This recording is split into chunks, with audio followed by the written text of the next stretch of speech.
안녕하세요. 얼마 전 인생의 매운맛을 제대로 본 40대 중반 남자입니다. 저는 뿌린 대로 거둔다는 말을 믿는 사람이에요. 어릴 적부터 아버지께서 제게 줄곧 해주신 말이었거든요. 하지만 살다 보니 세상의 모든 일이 꼭 그렇지만은 않다는 걸 깨닫게 된 사건이 하나 있었습니다. 그것도 제 인생을 뒤흔들어 놓은 커다란 사건이요. 그리고 이 모든 일을 제 옆에서 함께 지켜봐 준 분이 계세요. 그분께서 자신이 평소에 일을 하며 많이 듣던 이 채널에 제 사연도 한번 소개해보면 어떻겠냐고 말씀하시길래 부족한 솜씨나마 용기를 내어 사연 신청을 하게 됐습니다. 저는 꽤나 부유한 집안에서 태어났어요. 젊은 시절 유럽으로 유학까지 다녀오신 아버지께서 차린 맞춤 정장 가게가 꽤 유명세를 탔거든요. 유명인이나 연예인들도 많이 찾아올 정도로 말이죠. 평범한 집에서 태어나 자수성가한 아버지는 굉장히 단단한 분이었습니다. 실패하면 실패한 대로, 성공하면 성공한 대로 이유가 있을 거라 생각하시곤 곧바로 그 다음을 생각하셨고, 모든 일은 자신이 한 만큼 돌아온다고 입버릇처럼 말씀하던 분이었죠. 성철아, 사람 사는 건 다 똑같다. 일이든 사람이든 다 네가 한 만큼 돌려받고 뿌린 대로 걷어들이는 거야. 그러니 모든 일에 항상 최선을 다하고 사람과 사람 사이 관계에서도 네가 나중에 후회하지 않도록 진심을 다하렴. 저는 그런 아버지의 뒷모습을 당연하게 보고 자랐습니다. 아버지 뒤를 잇고 싶어 학창 시절부터 아버지 가게에 드나들며 어깨너머로 일을 배웠고 20살이 되고는 의상학과에 진학해 더욱 전문적으로 공부를 했죠. 저와 다르게 제 여동생은 일찍부터 옷을 만드는 일엔 영 관심이 없던 터라 아버지는 그런 제게 심혈을 기울여 기술을 알려주시기 시작하셨어요. 대학을 졸업한 저는 본격적으로 아버지 가게로 들어가게 됐습니다. 그쯤엔 아버지의 가게가 더욱 커져 3층짜리 건물을 지어 이전을 하기도 했죠. 그리고 제 나이 35에 60대 중반이 된 아버지는 은퇴를 선언하셨어요. 아버지는 저녁 식사 자리에서 이제 일에서 물러나야겠다고 말씀하시며 가족들에게 이렇게 말씀하셨어요. 평생 일에만 매달려 사느라 정작 너희들 엄마와는 이렇다 할 추억 한번 쌓지 못한 것 같다. 더 나이 들기 전에 이제라도 너희들 엄마와 유유자적하게 즐기며 살고 싶어. 그래서 말이다. 내 가게를 성철이한테 물려주고 싶다만 혜미 네가 섭섭해할까봐 내가 조금 조심스럽구나. 뭐가 섭섭해요. 어릴 적부터 아빠 일엔 관심 없다고 누누이 말해온 게 바로 전데 저는 지금 다니는 회사에 너무 만족하고 있어요. 이미 저한테 증여해 주신 집도 있고 차도 있으니까 전 별로 더 욕심 부릴 것도 없어요. 과하면 모자라는 이만 못하다고 아빠가 그랬잖아요. 여동생의 말에 아버지는 허허 웃으셨습니다. 그렇게 저는 나이 35에 아버지의 가게를 이어받게 되었어요. 그리고 노년은 고향에서 보내고 싶다던 아버지의 뜻에 따라 부모님은 전라도 고흥으로 내려가 터를 잡으셨습니다. 감사하게도 살던 아파트는 제게 물려주셨고요. 아버지 옆에서 일에 대해 배울 만큼은 다 배웠다고 생각했는데 막상 대표가 되어보니 아직 배울 것이 산더미더군요. 그래도 좋은 직원들 덕분에 저는 조금씩 대표의 면모를 갖출 수 있게 되었어요. 그리고 열심히 일을 하다 보니 자연스럽게 제 인연도 만나게 되었죠. 저는 아내를 패션 쪽 지인 모임에서 알게 되었어요.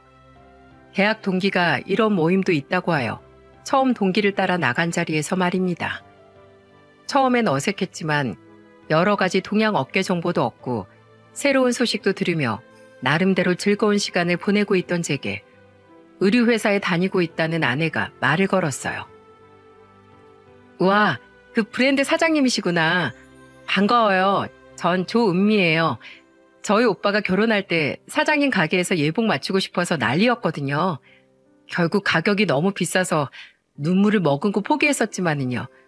오빠한테 사장님 만났다고 말해주면 엄청 부러워하겠네요. 아내는 부침성이 무척이나 좋은 여자였습니다. 어느 정도 술과 흥이 올라 모임이 파할 쯤엔 저도 모르게 아내와 연락처를 이미 교환했을 정도로요. 의류업계에서 일하던 아내는 감각이 좋았어요.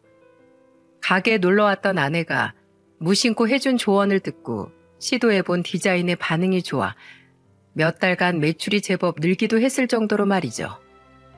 일과 사생활 모든 것에서 찰떡궁합인 아내와 제가 결혼을 생각하게 된 건 어찌 보면 당연한 수순이었던 것 같아요.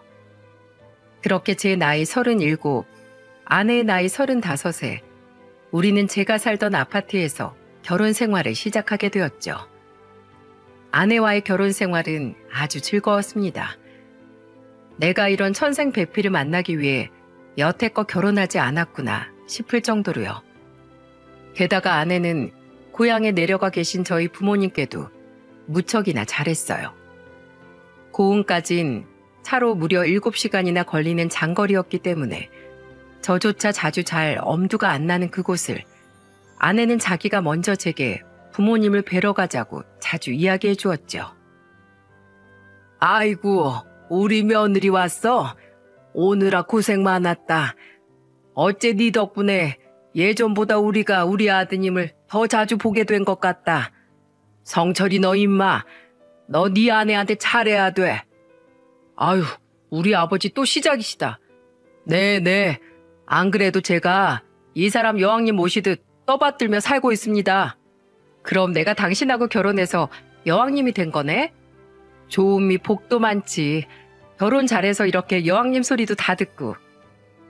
아내가 말은 또 어찌나 예쁘게 하는지 부모님은 아내만 봤다 하면 입에서 미소가 가실 줄을 모르셨어요. 그러다 보니 저 또한 처가에 잘하게 되더군요. 처가의 사정은 비교적 부유했던 저희 집과는 다르게 조금 형편이 빠듯했어요. 몇 가지 사업을 하다 실패한 후 고향인 강원도로 내려간 장인께선 신용 불량자 상태였고 먼저 결혼한 아내의 오빠, 그러니까 형님은 서울에서 치킨집을 운영하고 있었지만 수입이 들쭉날쭉해 형편이 어렵다고 하더군요. 그리고 아직 결혼을 하지 않은 처제는 1년 전 다니던 중소기업이 망해 집에서 놀고 있는 상태라고 했고요. 솔직히 저도 사람인지라 속으로는 조금 의아했어요. 장인어른도 장모님도 그리고 처제도 다들 건강하고 젊은데 사정이 이렇게 어려운데도 왜 아무도 일을 하지 않으면서 형편이 어렵다고 불평하는지 말이죠. 그래도 사랑하는 아내의 가족인지라 저는 아무 말 않고 경제적으로 처가를 많이 도왔습니다. 매달 처가의 생활비 명목으로 200만 원이란 돈을 보냈고 제게 선물로 들어오는 귀한 식재료며 물건들을 갈 때마다 가져다 드리기도 했죠. 그리고 구직 중이라던 처제에게 힘을 내라며 한 번씩 아내 몰래 100만 원씩 용돈을 보내주기도 했고 결국 망하기 일보 직전이던 치킨집을 접고 백수가 된 형님에게 목 좋은 곳에 프랜차이즈 카페를 차려주기도 했어요.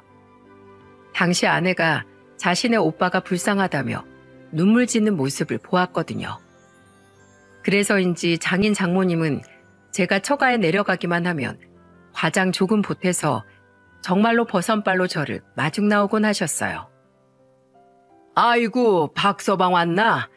바쁜 양반이 그냥 음미 혼자 내려보낼 것이지 뭐하러 고생스럽게 이 먼 길을 왔어? 이건 또 뭐야? 인삼이잖아. 아이고, 내가 박서방 자네 덕에 집사람도 제대로 안 챙겨주는 몸보신을 제대로 하네. 그려, 얼른 들어오게. 안 그래도 내가 마침 소주 한 잔 걸치고 싶었는데 잘 왔어. 박서방만 오면 아주 술이 꿀이라도 탄 것처럼 달아진다니까. 처제 또한 올 때마다 자신에게 용돈을 쥐어주는 저를 무슨 산타클로스를 기다리던 어린애처럼 반겼고 아내는 처가 식구들의 그런 모습을 보며 흐뭇하게 웃고는 했죠. 그리고 결혼한 지 1년 만에 아내는 드디어 임신을 하게 되었습니다.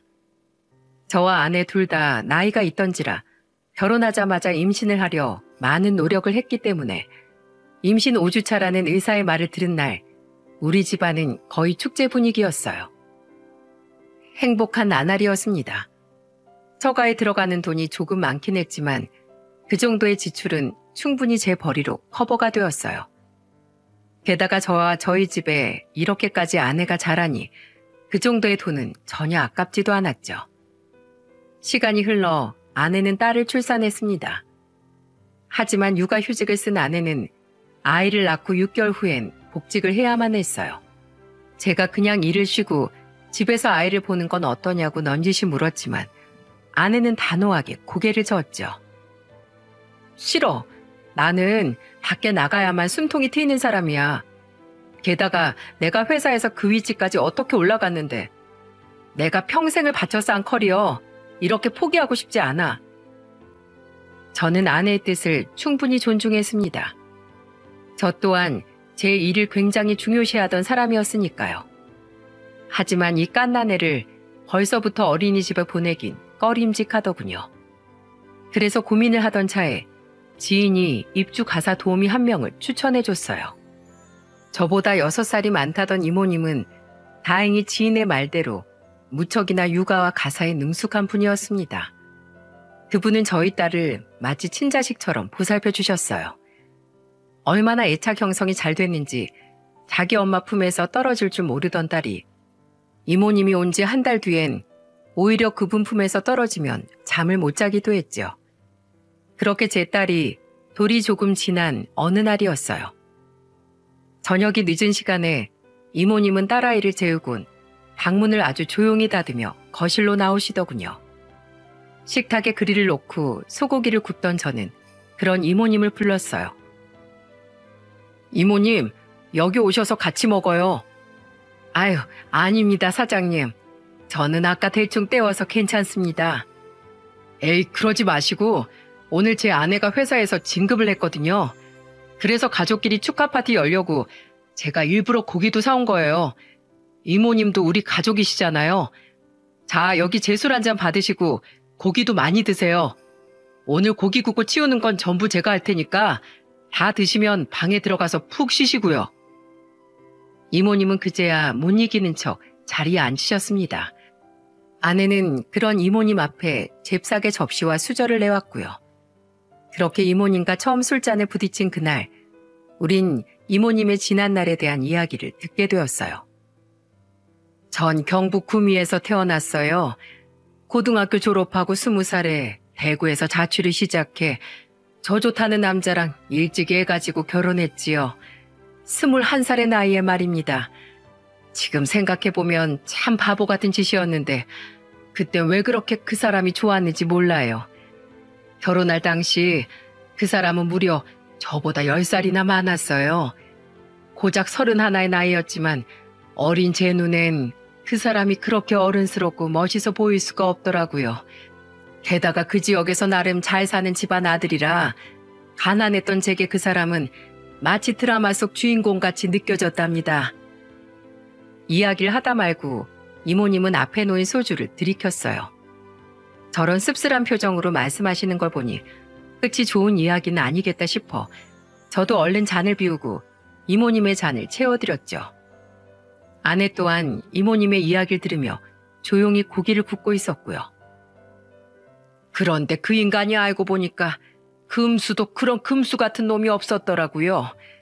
제가 연년생 딸들을 낳고 혼자 독박 육아를 하는 동안 직업도 없던 그 놈은 그렇게 집에 안 들어오고 밖으로 싸돌아다니더이다. 나중에 동네 지인한테 들어보니까 그 놈이 아주 상습적으로 바람을 피고 돌아다녔더라고요. 한 년도 아닌 아주 여러 여자랑 말이에요. 그 이야기를 듣고 그날 저녁에 그 놈한테 제가 얼마나 울고불고 따졌는지 몰라요. 그런데 그 놈은 오히려 더 뻔뻔하게 고개를 쳐들고 적반하장으로 나오더군요. 그럼 돈도 많고 젊은 내가 이 좋은 나이에 너처럼 애 둘 낳고 뱃살 축 처진 여자만 보면서 평생을 수도승처럼 살아야겠냐면서 말이에요. 집도 가난한 년 자기 애 뱉다고 하는 수 없이 집에 들인 것만 해도 감지덕지인 줄 알아야지. 넌 남편에 대한 감사함도 없는 배은망덕한 년이라면서 나중엔 절 때리기까지 하더라고요. 그러더니 큰딸이 8살쯤 됐을 땐 아예 저보다 더 어린 여자를 데려와 꼴도 보기 싫으니 꺼지라며 저를 집에서 쫓아내더군요. 제 핏줄은 또 얼마나 아끼는지 그 어린 딸들까지 제게서 억지로 빼앗아서 말이에요. 경제력이 없었으니 저는 눈물을 머금고 딸들을 빼앗길 수밖에 없었고요. 그래도 지금 생각하니 그게 오히려 딸들한텐 잘 되었던 일 같더라고요. 가진 거 하나 없는 못난 제가 애들을 데려왔으면 도리어 딸들을 고생만 시켰을 테니까요. 마음이 아팠습니다. 더군다나 돈이 없어 고생을 하거나 무시를 받아본 적이 없는 저에게는 낯선 고통이었기에 더욱 말이에요. 그럼 서울은 그때 올라오신 거예요? 네. 어차피 갈 곳 없는 건 마찬가지인 거 일자리가 많다는 서울로 차라리 올라가 보자 싶었지요.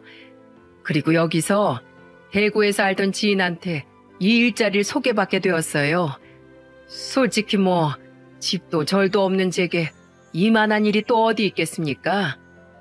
원래 제가 살던 대로 내 아이 대하듯 애들 봐주고 집 청소 좀 하고 가족들 먹을 음식 좀 차리면 잘 곳도 제공해주고 거기다 월급까지 두둑하게 주는데요.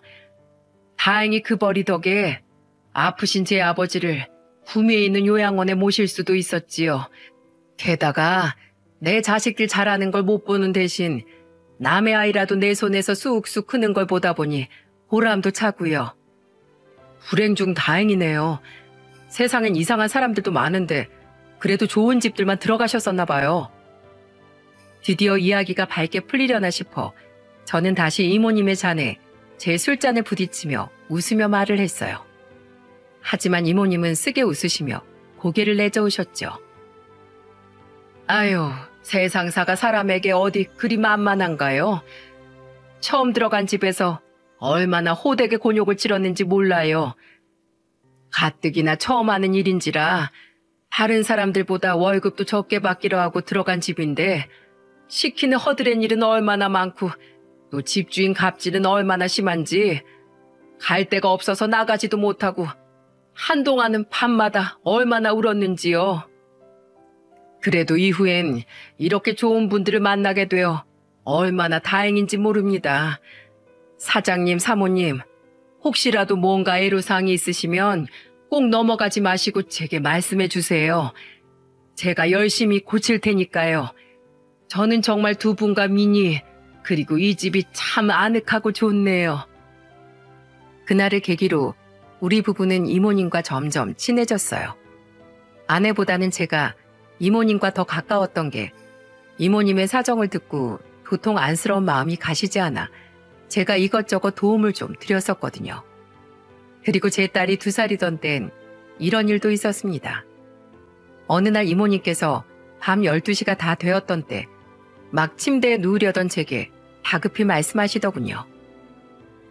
사장님, 갑자기 죄송하지만 저 며칠간만 구미에 좀 내려갔다 오면 안 될까요? 아유, 저희 아버지가 돌아가셨다고 지금 요양원에서 연락이 왔어요. 네? 아니 그럼 당장 지금 내려가 보셔야죠. 근데 지금 시간이 이래서 차가 없으실 텐데요. 네, 그래서 지금 얼른 짐 싸두고 내일 첫 차를 타고 내려가려고요. 그러실 거 없어요. 아버지가 돌아가셨다는데 당장 내려가 보셔야죠. 기다리세요. 여보, 나 이모님이랑 같이 좀 내려갔다 올게. 내일부터 주말이니까 당신이 혼자 애 좀 보고 있어. 아유, 아니에요, 사장님. 사장님 부부한테 이렇게 폐를 끼칠 수는... 그게 무슨 소리세요? 이모님 아버지가 돌아가셨는데 당연히 가봐야죠. 제가 태워다 드릴게요. 같이 가요. 얼른요. 그리고 이모님은 구미로 내려가는 내내 제게도 끊임없이 고맙다고 말하며 우셨습니다. 에휴, 사장님, 제가 정말 이 은혜를 어떻게 갚아야 할지...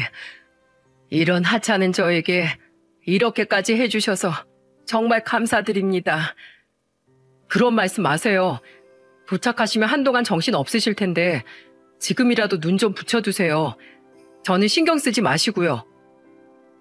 구미에 도착한 저는 아침이 되자마자 가게에 연락을 해 며칠간 나가지 못한다고 말해두었습니다. 그리고 3일장 내내 빈소에서 자리를 지켰죠. 이모님이 조용히 올 사람이 없어 걱정이라고 중얼거리는 소리를 제가 들어버렸거든요. 그리고 저는 장례식 비용 전액을 대신 지불했습니다. 이모님은 제발 이러지 마시라며 손사래를 쳤지만 저는 이 돈을 받지 않으시면 이만큼의 금액을 전부 조의금으로 낼 테니 그게 그거라며 정중히 말씀드렸어요. 저희 집에서 일하는 월급의 일부는 늙고 나이 드신 어머니의 생활비로, 또 일부는 아프신 아버지의 요양원비로, 또 일부는 대구에 사는 딸들에게 쓰인다는 걸 너무나도 잘 알고 있었으니까요. 화장된 아버님의 유고를 안치시키는 것까지 모두 옆에서 지켜본 저는 이모님과 이모님의 어머니를 집에 모셔다 드렸어요. 어머님이 혼자 사시고 있다던 그 집은 굉장한 깡시골에 있는 낡은 집이었죠. 이모님, 저 먼저 가볼게요. 어머님께서 많이 놀라고 상심이 크신 것 같은데 서울 저희 집은 신경 쓰지 마시고 어머님 괜찮아지실 때까지 쉬다가 오세요. 이건 유급 휴가비예요. 아유, 아닙니다, 사장님. 장례 비용까지 내주셨는데 제가 무슨 염치로 이 돈을 받겠어요. 장례 비용은 제가 지인으로서 드린 조의금이고 이건 이모님의 고용주로서 드리는 거예요. 평소엔 쉬라고 제가 말씀드려도 잘 쉬지도 않으시잖아요. 그리고 지금 이모님께 제일 중요한 건 어머님 아니겠어요? 어머님 잘 보살펴드리고 나중에 다시 서울에서 뵙겠습니다.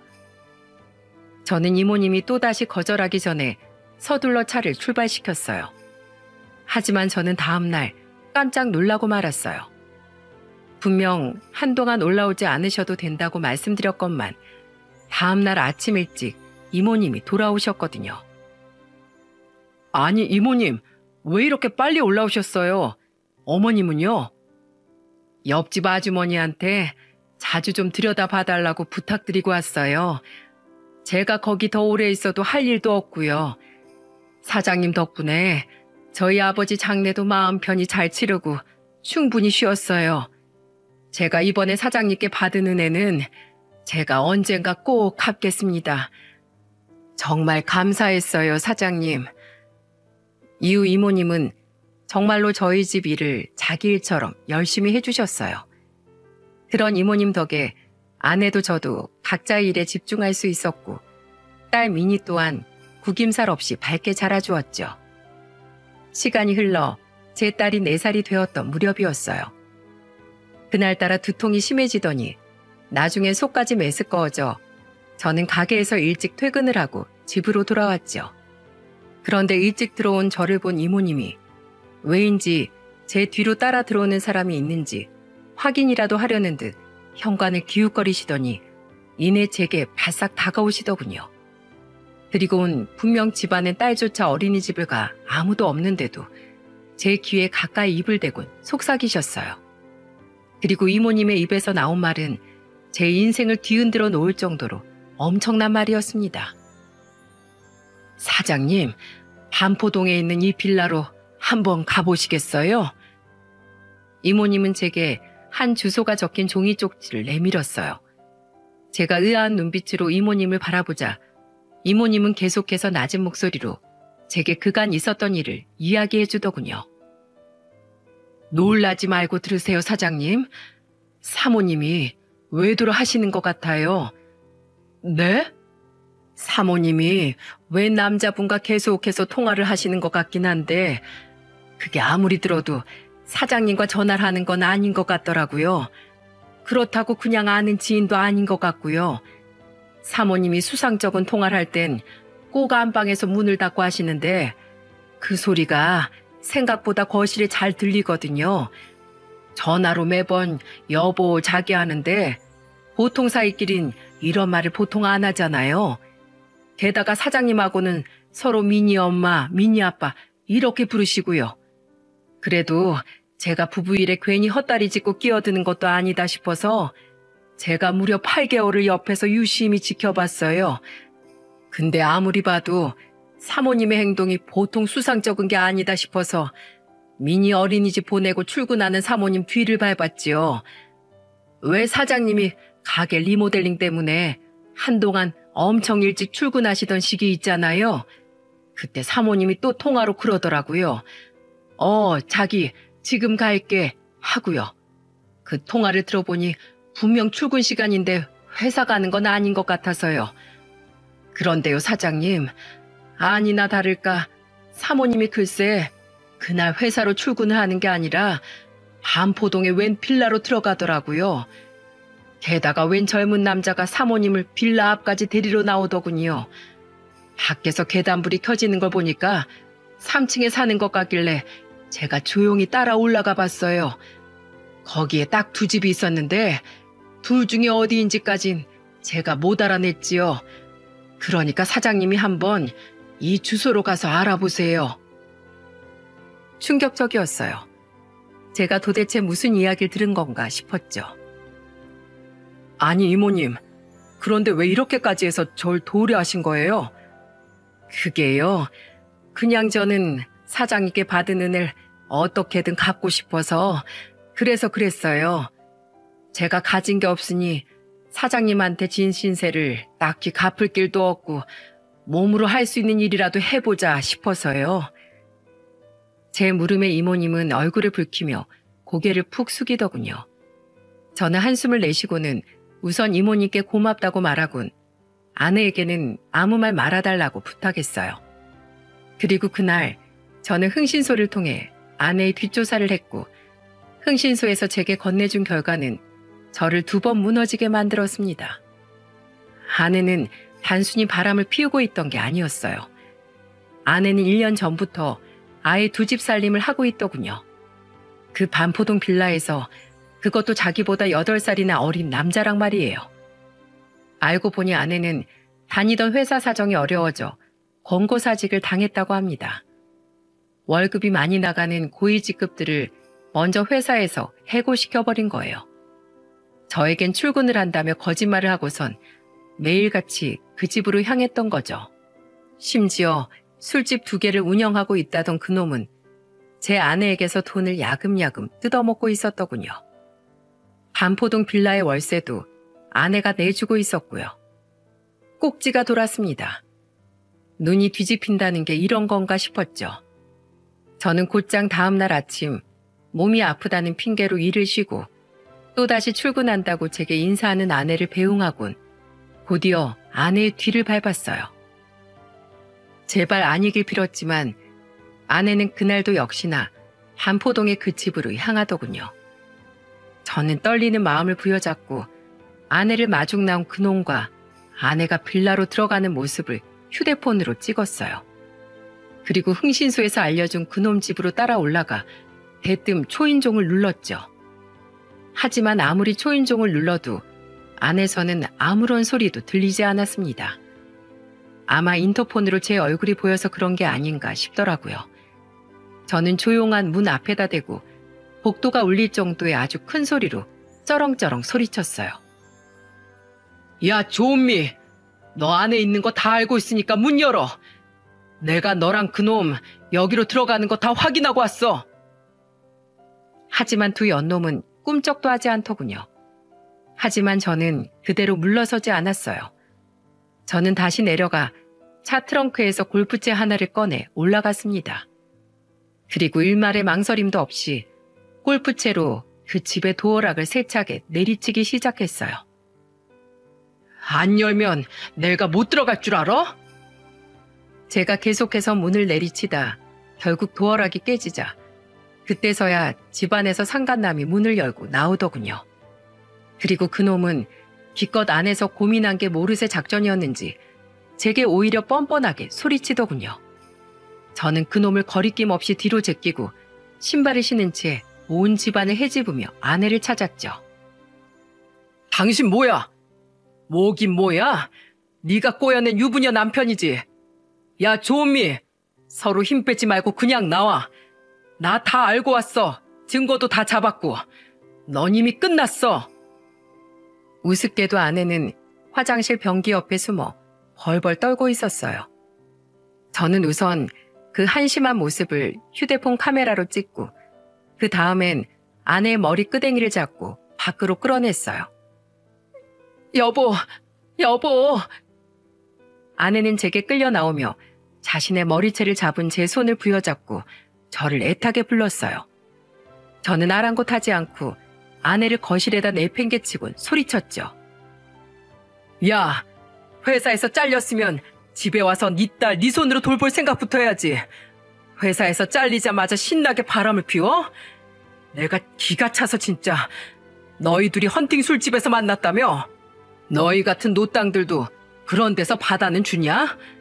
그리고 조은미 너, 이놈한테 따박따박 돈도 가져다 바쳤더라? 회사도 안 다니는 년이 그 돈은 다 어디서 났을까? 다 내 주머니에서 나온 돈이지? 내가 진짜 1년 동안이나 그걸 몰랐던 내 자신이 한심해서 웃음이 난다. 됐고, 너 뒷감당할 각오는 하고 이딴 일 벌인 거지? 넌 오늘부로 내 인생에서 아웃이야. 내가 술 도박은 한 번쯤은 눈 감아 줄 수 있어도 바람은 말이 다르지. 너 집에 들어오는 대로 네 짐 다 싸서 나가. 알았어? 여보, 내가 당신이랑 애를 두고 어딜 가. 이거 그냥 불장난이야. 어? 내가 잠깐 어떻게 됐었나 봐. 여보, 나야. 우리 서로 천생연분이라고 좋아 죽던 당신 아내라고. 사람이 한 번쯤 이렇게 실수할 수 있잖아. 어? 가족끼린 그 어떤 허물도 덮어주는 거라고. 그래, 당신 아버님도 그러셨잖아. 아버님 같은 소리 하고 있네. 네가 여기서 어떻게 감히 우리 아버지를 입에 올려? 바람 피운 놈이랑 살 썩고 여보 자기 하면서 지내던 이딴 더러운 집에서 한 번만 더 우리 아버지 입에 올리면 그땐 내가 이름에 빨간 줄 그어지는 일이 있더라도 너 절대 가만 안 둬. 알았어? 아내는 제 으름장에 그제야 입을 딱 다물더군요. 그리고 저는 그대로 몸을 돌려 그 집을 나왔습니다. 뻔뻔하게 턱을 치켜 올리던 바로 전과는 다르게 두 손을 다소곳이 모으고 고개를 숙인 채 제 눈치를 보고 있던 그놈을 지나쳐서요. 똑바로 살아. 같은 남자 망신시키지 말고. 한심한 놈. 그리고 나오기 전 그놈의 뒤통수를 팍 때리며 골프채를 챙겨 나오는 일도 잊지 않았죠. 이후 저는 집으로 돌아와 처가의 메신저 단체 채팅방에 아내와 상간남의 불륜 현장 사진을 모조리 올려버렸습니다. 흥신소에서 받은 파일들과 제가 그날 찍은 모습들 전부요. 저를 피해 화장실 변기 옆에 쭈그려서 덜덜 떨고 있던 아내의 모습까지 다 말이죠. 그리고 맨 밑에 저는 딱 한 문장을 덧붙였습니다. 이혼합니다. 아니나 다를까 얼마 지나지 않아 문자를 확인한 처가 식구들에게서 돌아가면서 전화가 오기 시작했습니다.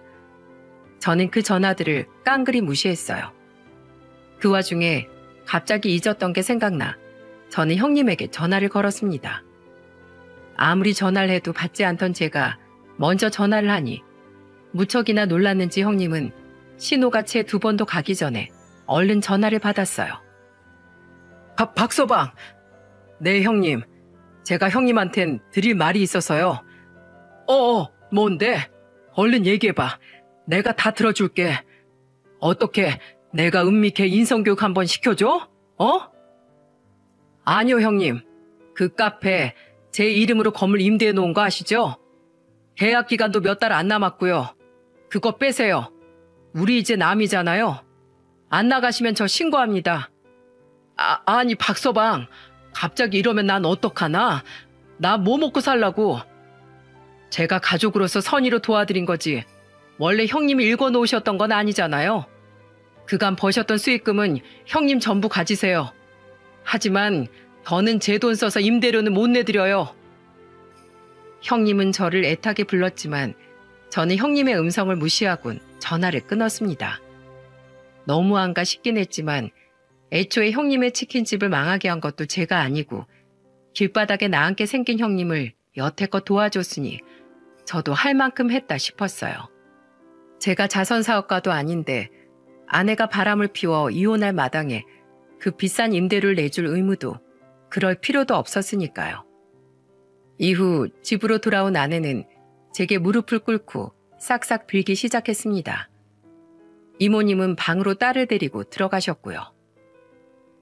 여보, 제발 나 한 번만 용서해줘. 당신한테 용서받기 전까진 우리 부모님이 집에도 들어오지 말래.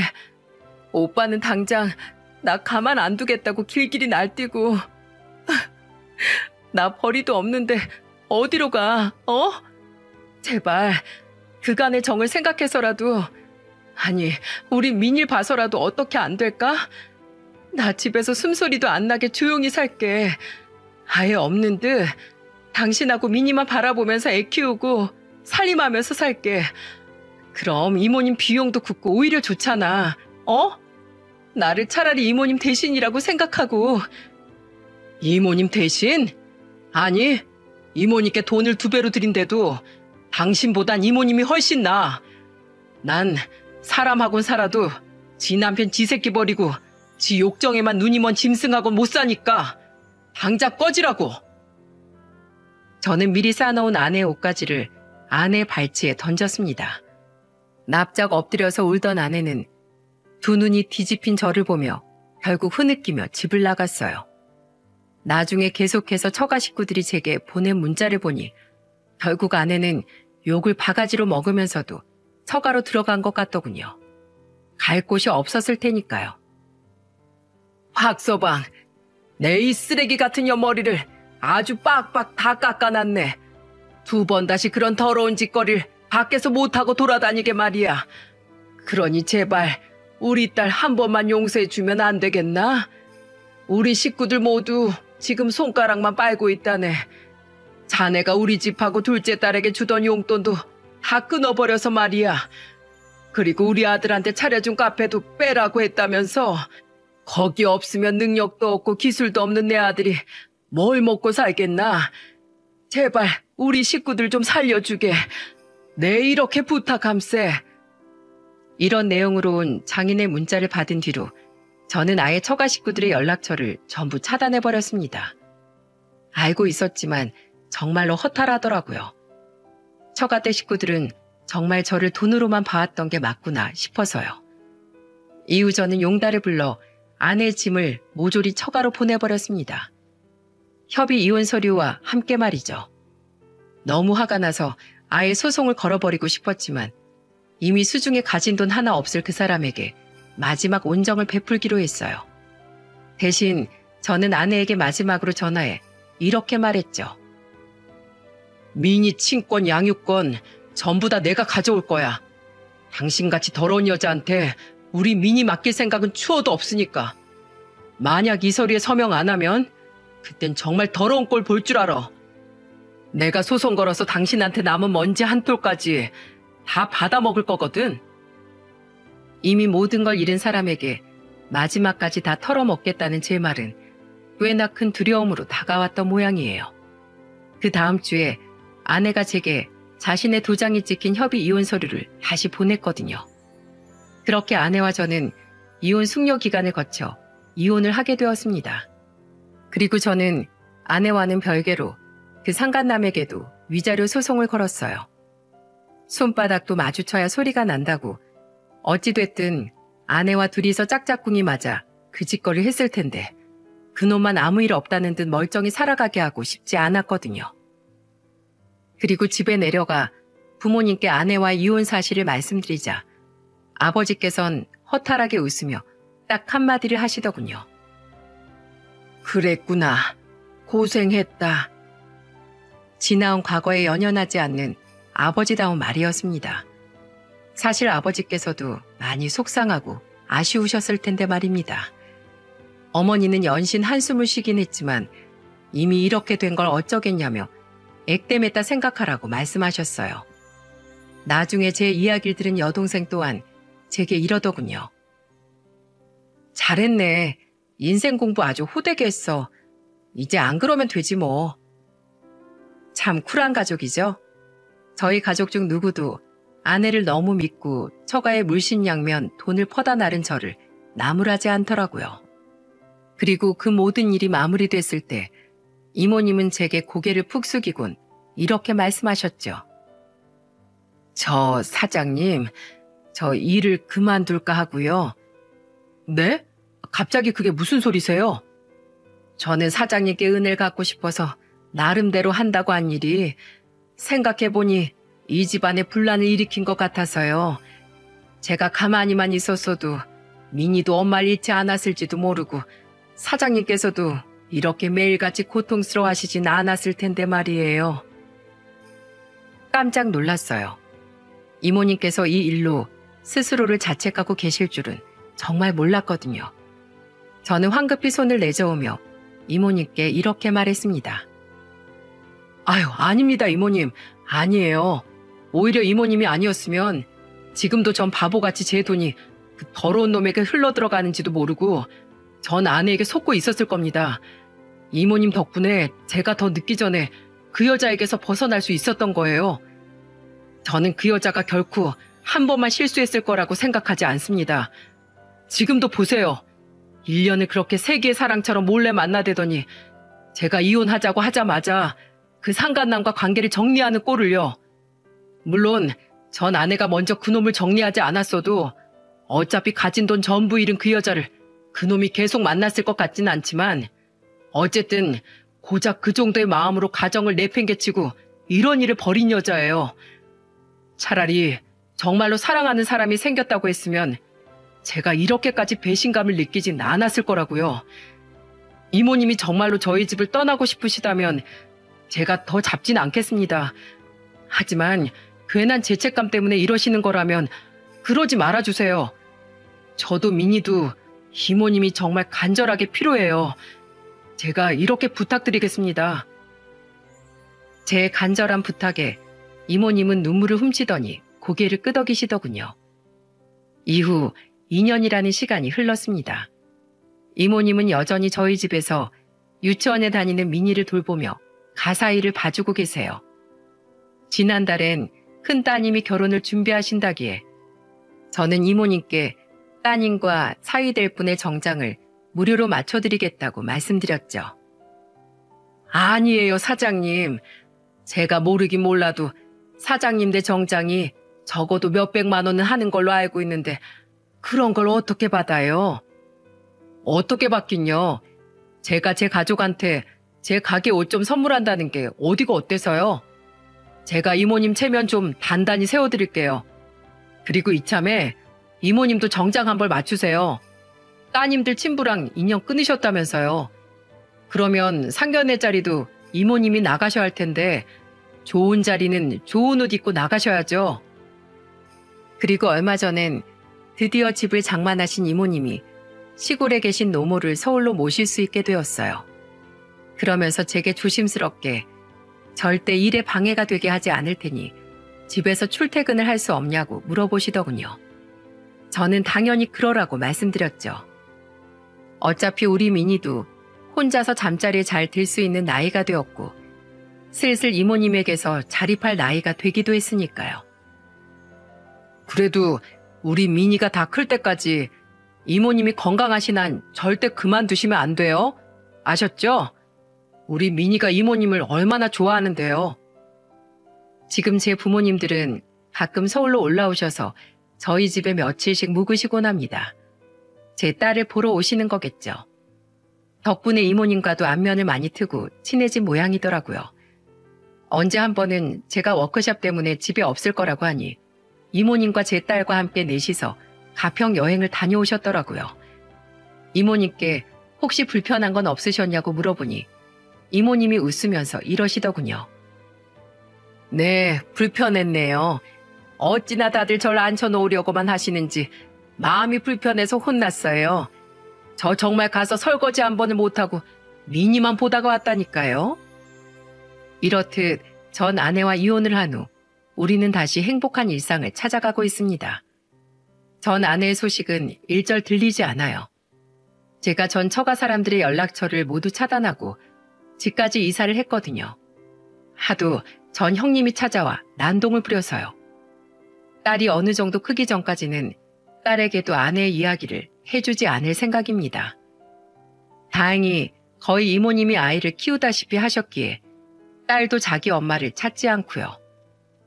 여기까지가 제가 겪었던 끔찍한 일의 전말이었습니다. 제가 그토록 간쓸게까지 다 빼다 바쳤건만 저를 배신한 전 아내를 생각하면 정말로 세상 모든 일이 전부 뿌린 대로 거두는 건 아니라는 생각이 들면서도 또 가진 걸 모두 잃고 이혼당한 아내를 생각하면 맞는 말 같기도 합니다. 여러분은 어떻게 생각하시나요? 아직 50도 살지 않은 저로서는 아직 세상의 이치를 정확히 깨닫지 못하겠네요.